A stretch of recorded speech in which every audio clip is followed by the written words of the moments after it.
ನಮಸ್ಕಾರ ವೀಕ್ಷಕರೇ. ನಿಮ್ಮ ಜೀವನದಲ್ಲಿ ಹಣದ ಸಮಸ್ಯೆ ಬೆನ್ನಟ್ಟಿದೆಯೇ?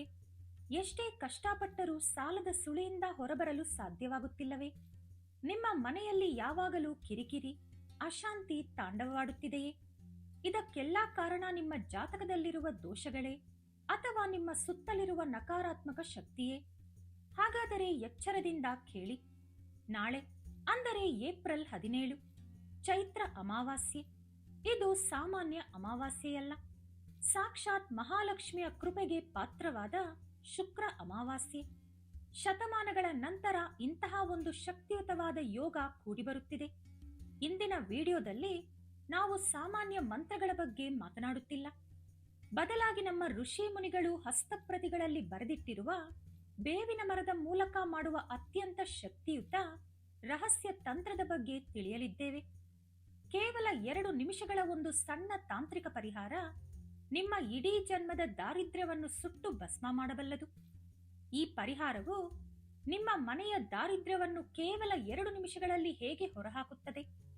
ಬೇವಿನ ಮರದ ಕೆಳಗೆ ನೀವು ಎಸೆಯುವ ಈ ಒಂದು ಸಣ್ಣ ಪೊಟ್ಟಣ ನಿಮ್ಮ ಅದೃಷ್ಟವನ್ನೇ ಬದಲಾಯಿಸುತ್ತದೆ. ಬೇವಿನ ಮರಕ್ಕೂ ಮಹಾಲಕ್ಷ್ಮಿಗೂ ಇರುವ ಸಂಬಂಧವೇನು? ಈ ದಿನ ನೀವು ಪಠಿಸಬೇಕಾದ ಆ ರಹಸ್ಯ ಮಂತ್ರ ಯಾವುದು? ಕೋಟಿ ಕೋಟಿ ಹಣ ನಿಮ್ಮನ್ನು ಹುಡುಕಿಕೊಂಡು ಬರುವಂತೆ ಮಾಡುವ ಆ ರಹಸ್ಯ ತಂತ್ರ ಯಾವುದು? ಈ ಅದ್ಭುತ ಪರಿಹಾರವನ್ನು ಮಾಡುವುದು ಹೇಗೆ? ಇದನ್ನು ತಿಳಿದುಕೊಳ್ಳಲು ಈ ವಿಡಿಯೋವನ್ನು ಕೊನೆಯವರೆಗೂ ಸ್ಕಿಪ್ ಮಾಡದೆ ನೋಡಿ. ಈ ವಿಡಿಯೋವನ್ನು ನೀವು ಪೂರ್ಣವಾಗಿ ನೋಡಿದರೆ ನಿಮ್ಮ ಜೀವನದ ದೃಷ್ಟಿಕೋನವೇ ಬದಲಾಗುವುದು ಖಚಿತ. ವಿಡಿಯೋ ಶುರು ಮಾಡುವ ಮುನ್ನ ಭಕ್ತಿಯಿಂದ ಕಮೆಂಟ್ ಬಾಕ್ಸ್ನಲ್ಲಿ ಓಂ ಲಕ್ಷ್ಮೀ ನಮೋ ನಮಃ ಎಂದು ಬರೆಯಿರಿ ಮತ್ತು ಈ ವಿಡಿಯೋಗೆ ಒಂದು ಲೈಕ್ ಮಾಡಿ ನಮಗೆ ಬೆಂಬಲ ಕೊಡಿ.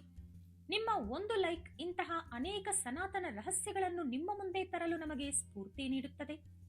ಬೇವಿನ ಮರವನ್ನು ನಾವು ಕೇವಲ ಒಂದು ಸಸ್ಯ ಎಂದು ಭಾವಿಸುತ್ತೇವೆ, ಆದರೆ ಪುರಾಣಗಳಲ್ಲಿ ಇದಕ್ಕೆ ವಿಶೇಷ ಸ್ಥಾನವಿದೆ. ಸಮುದ್ರ ಮಥನದ ಸಮಯದಲ್ಲಿ ದೇವತೆಗಳು ಅಮೃತವನ್ನು ತೆಗೆದುಕೊಂಡು ಹೋಗುವಾಗ ಅಮೃತದ ಕೆಲವು ಹನಿಗಳು ಭೂಮಿಯ ಮೇಲೆ ಬಿದ್ದವು. ಆ ಹನಿಗಳು ಬಿದ್ದ ಜಾಗದಲ್ಲಿ ಬೇವಿನ ಮರ ಉದ್ಭವಿಸಿತು ಎಂದು ಹೇಳಲಾಗುತ್ತದೆ. ಆದ್ದರಿಂದಲೇ ಇದಕ್ಕೆ ರೋಗಗಳನ್ನು ಗುಣಪಡಿಸುವ ಮತ್ತು ಅಮರತ್ವ ನೀಡುವ ಶಕ್ತಿ ಇದೆ. ಬೇವಿನ ಮರವನ್ನು ಬೇವಿನಮ್ಮ ಅಥವಾ ಶೀತಲಾದೇವಿ ಎಂದು ಕರೆಯಲಾಗುತ್ತದೆ. ದಕ್ಷಿಣ ಭಾರತದ ಸಂಪ್ರದಾಯದಂತೆ ಇದು ಸಾಕ್ಷಾತ್ ಆದಿಶಕ್ತಿಯ ಸ್ವರೂಪ. ಬೇವಿನ ಮರದ ಪ್ರತಿ ಎಲೆಯು ದುಷ್ಟಶಕ್ತಿಗಳನ್ನು ಸಂಹರಿಸುವ ಕಾಳಿಯ ಆಯುಧಕ್ಕೆ ಸಮಾನ ಎಂಬ ನಂಬಿಕೆ ಇದೆ. ಜ್ಯೋತಿಷ್ಯ ಶಾಸ್ತ್ರದ ಪ್ರಕಾರ ಬೇವಿನ ಮರದ ಮೂಲದಲ್ಲಿ ಬ್ರಹ್ಮ, ಮಧ್ಯದಲ್ಲಿ ವಿಷ್ಣು ಮತ್ತು ಅಗ್ರಭಾಗದಲ್ಲಿ ಶಿವ ವಾಸವಿರುತ್ತಾರೆ.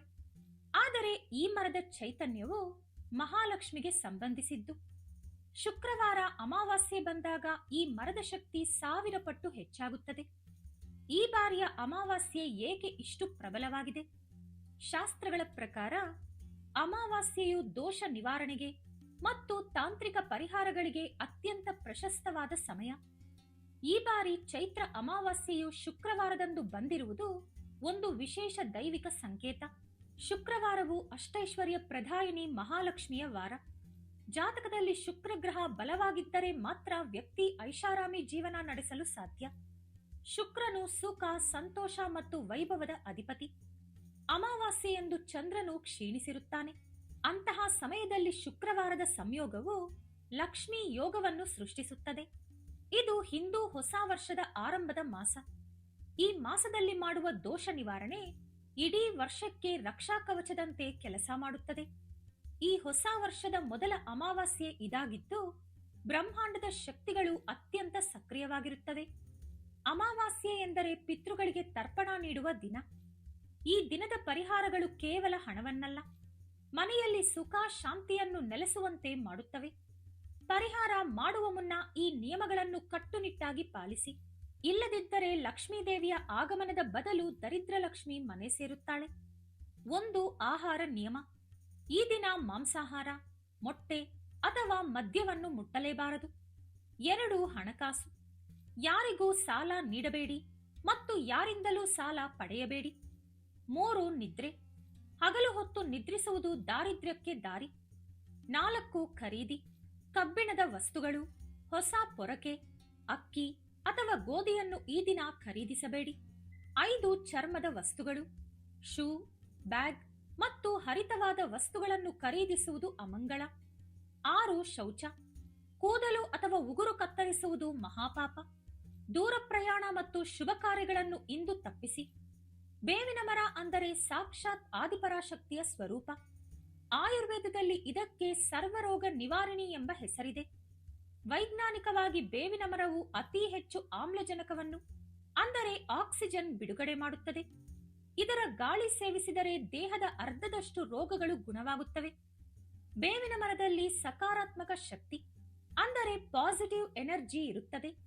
ಇದು ಪರಿಸರದಲ್ಲಿರುವ ನಕಾರಾತ್ಮಕ ಶಕ್ತಿಯನ್ನು ಹೀರಿಕೊಳ್ಳುವ ಸಾಮರ್ಥ್ಯ ಹೊಂದಿದೆ.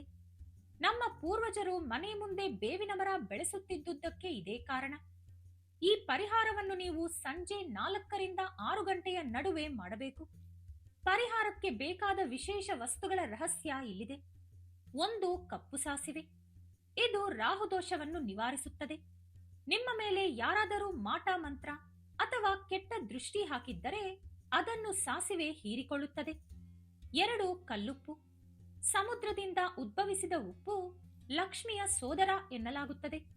ಉಪ್ಪು ಮನೆಯ ನಕಾರಾತ್ಮಕತೆಯನ್ನು ಅಯಸ್ಕಾಂತದಂತೆ ಎಳೆಯುತ್ತದೆ. 3 ಒಣಮೆಣಸಿನಕಾಯಿ. ಇದರ ಘಾಟು ಮನೆಯಲ್ಲಿರುವ ಅಲಕ್ಷ್ಮಿಯನ್ನು ಓಡಿಸುತ್ತದೆ. 4 1 ಚಿಟಿಕೆ ಕುಂಕುಮ, ಸೌಭಾಗ್ಯದ ಸಂಕೇತ.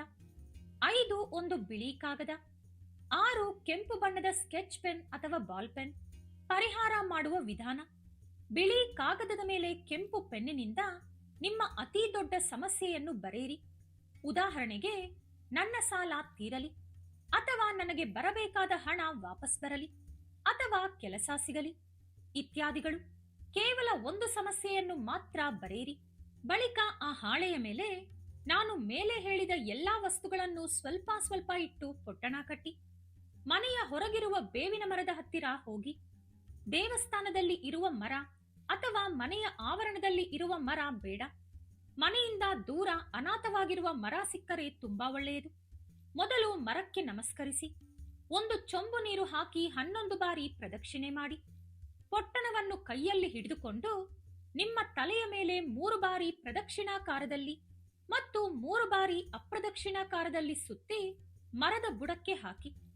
ಪೊಟ್ಟಣವನ್ನು ಮರದ ಬುಡಕ್ಕೆ ಹಾಕುವಾಗ ಈ ಮಂತ್ರವನ್ನು 3 ಬಾರಿ ಹೇಳಿ: ಓಂ ಐಂ ಹ್ರೀಂ ಶ್ರೀಂ ಶೀತಲಾಯೇ ನಮಃ. ಓಂ ಐಂ ಹ್ರೀಂ ಶ್ರೀಂ ಶೀತಲಾಯೇ ನಮಃ. ಓಂ ಐಂ ಹ್ರೀಂ ಶ್ರೀಂ ಶೀತಲಾಯೇ ನಮಃ. ಇದರ ನಂತರ ಗಮನವಿರಲಿ. ಹಿಂದಕ್ಕೆ ತಿರುಗಿ ನೋಡದೆ ನೇರವಾಗಿ ಮನೆಗೆ ಬಂದು ಕೈಕಾಲು ತೊಳೆದುಕೊಳ್ಳಿ. ಸ್ನಾನ ಮಾಡಿದರೆ ಇನ್ನೂ ಉತ್ತಮ. ದಾರಿಯಲ್ಲಿ ಯಾರನ್ನೂ ಮಾತನಾಡಿಸಬೇಡಿ. ಇದು ಸ್ನೇಹಿತರೆ, ಅಮಾವಾಸ್ಯೆಯ ದಿನ ಬೇವಿನ ಮರದ ಹತ್ತಿರ ಮಾಡಬೇಕಾದ ಅತಿ ಶಕ್ತಿಯುತ ಪರಿಹಾರ. ಇದಲ್ಲದೆ ಇನ್ನೂ ಕೆಲವು ವಿಶೇಷ ಪರಿಹಾರಗಳು ಕೂಡ ತಿಳಿಸಿಕೊಡ್ತೀನಿ, ಬೇಕಿದ್ದರೆ ಮಾಡಿಕೊಳ್ಳಿ. 1 ಪಿತೃದೋಷ ನಿವಾರಣೆಗೆ. ನಿಮ್ಮ ಮನೆಯಲ್ಲಿ ಅಕಾಲಿಕ ಮರಣಗಳಾಗುತ್ತಿದ್ದರೆ ಅಥವಾ ಪ್ರಗತಿ ಕುಂಠಿತವಾಗಿದ್ದರೆ ಈ ದಿನ ಸ್ನಾನ ಮಾಡುವ ನೀರಿಗೆ ಸ್ವಲ್ಪ ಬೇವಿನ ಎಲೆಗಳು ಮತ್ತು ಕಪ್ಪು ಎಳ್ಳನ್ನು ಹಾಕಿ ಸ್ನಾನ ಮಾಡಿ. ಸ್ನಾನ ಮಾಡುವಾಗ ಈ ಪಿತೃಮಂತ್ರ 3 ಸಲ ಜಪ ಮಾಡಿ. ಓಂ ಪಿತೃದೇವತಾಭ್ಯೋ ನಮಃ. ಓಂ ಪಿತೃದೇವತಾಭ್ಯೋ ನಮಃ. ಓಂ ಪಿತೃದೇವತಾಭ್ಯೋ ನಮಃ. 2 ಧನಪ್ರಾಪ್ತಿಗಾಗಿ ತಾಮ್ರದ ನಾಣ್ಯದ ತಂತ್ರ. ನಿಮ್ಮ ಹಣಕಾಸಿನ ಪರಿಸ್ಥಿತಿ ತೀರಾ ಹದಗೆಟ್ಟಿದ್ದರೆ ಬೇವಿನ ಮರದ ಕೆಳಗೆ ಒಂದು ಸಣ್ಣ ಹಳ್ಳ ತೋಡಿ ಅದರಲ್ಲಿ ಒಂದು ತಾಮ್ರದ ನಾಣ್ಯವನ್ನು ಹೂತಿಡಿ. ಇದು ನಿಮ್ಮ ಭೂಮಿಯ ದೋಷಗಳನ್ನು ನಿವಾರಿಸಿ ಹಠಾತ್ ಧನಲಾಭಕ್ಕೆ ದಾರಿ ಮಾಡಿಕೊಡುತ್ತದೆ. ಇದನ್ನು ಬೇಕಿದ್ದರೆ ನಿಮ್ಮ ಮನೆಯಲ್ಲಿರುವ ಬೇವಿನ ಮರದ ಕೆಳಗೂ ಮಾಡಬಹುದು. 3 ಬೂದುಕುಂಬಳಕಾಯಿ ರಹಸ್ಯ. ಈ ಶುಕ್ರ ಅಮಾವಾಸ್ಯೆ ರಾತ್ರಿ ಮನೆಯ ಮುಖ್ಯ ದ್ವಾರಕ್ಕೆ ಬೂದುಕುಂಬಳಕಾಯಿ ಕಟ್ಟುವುದು ನಿಮ್ಮ ಮನೆಯನ್ನು ದುಷ್ಟ ಕಣ್ಣುಗಳಿಂದ ರಕ್ಷಿಸುತ್ತದೆ. ಇದರಲ್ಲಿರುವ ಬೀಜಗಳು ಸಕಾರಾತ್ಮಕ ಶಕ್ತಿಯನ್ನು ಪ್ರಸಾರ ಮಾಡುತ್ತವೆ. 4 ಪ್ರಾಣಿ ಸೇವೆ. ಈ ದಿನ ಕಪ್ಪು ನಾಯಿಗೆ ಸಿಹಿ ಪದಾರ್ಥ ಅಥವಾ ಬಿಸ್ಕೆಟ್ ಕೊಡಿ. ಇದು ಭೈರವನ ಅನುಗ್ರಹಕ್ಕೆ ಕಾರಣವಾಗುತ್ತದೆ. 5 ದೃಷ್ಟಿ ನಿವಾರಣೆ. ಮನೆಯಲ್ಲಿರುವ ಮಕ್ಕಳಿಗೆ ಉಪ್ಪು, ಒಣಮೆಣಸಿನಕಾಯಿ ಮತ್ತು ಸಾಸಿವೆಯಿಂದ ದೃಷ್ಟಿ ತೆಗೆಯಿರಿ. ನೀವು ಕೂಡ ದೃಷ್ಟಿ ತೆಗೆದುಕೊಳ್ಳಿ. ಬಳಿಕ ಅದನ್ನು ಯಾರೂ ತುಳಿಯದ ಕಡೆ ಎಸೆಯಿರಿ ಅಥವಾ ನೀರಿನಲ್ಲಿ ಹಾಕಿ. 6 ಕಪ್ಪು ದಾರ. ಪುರುಷರು ಬಲಗಾಲಿಗೆ, ಮಹಿಳೆಯರು ಎಡಗಾಲಿಗೆ ಕಪ್ಪು ದಾರ ಕಟ್ಟಿಕೊಳ್ಳುವುದರಿಂದ ಕೆಟ್ಟ ದೃಷ್ಟಿ ಬೀಳುವುದಿಲ್ಲ. 7 ಅಕ್ಕಿ ಹಿಟ್ಟಿನ ಸೇವೆ. ಸಾಲದ ಸಮಸ್ಯೆ ಹೆಚ್ಚಾಗಿ ಇರುವವರು ಅಕ್ಕಿ ಹಿಟ್ಟಿಗೆ ಸಕ್ಕರೆ ಬೆರೆಸಿ ಕಪ್ಪು ಇರುವೆಗಳಿಗೆ ಆಹಾರವಾಗಿ ನೀಡಿ. ಸಾಲ ತೀರಿಕೊಳ್ಳಲು ಹಲವಾರು ದಾರಿ ತೆರೆದುಕೊಳ್ಳುತ್ತದೆ. ನೋಡಿದ್ರಲ್ಲ ವೀಕ್ಷಕರೇ, ಪ್ರಕೃತಿ ನಮಗೆ ನೀಡಿರುವ ವರ ಈ ಬೇವಿನ ಮರ.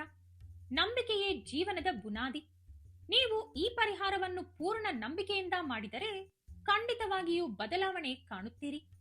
ನೋಡೋಣ ಏನಾಗುತ್ತೆ ಎಂಬ ಅಸಡ್ಡೆಯಿಂದ ಮಾಡಿದರೆ ಫಲ ಸಿಗುವುದಿಲ್ಲ.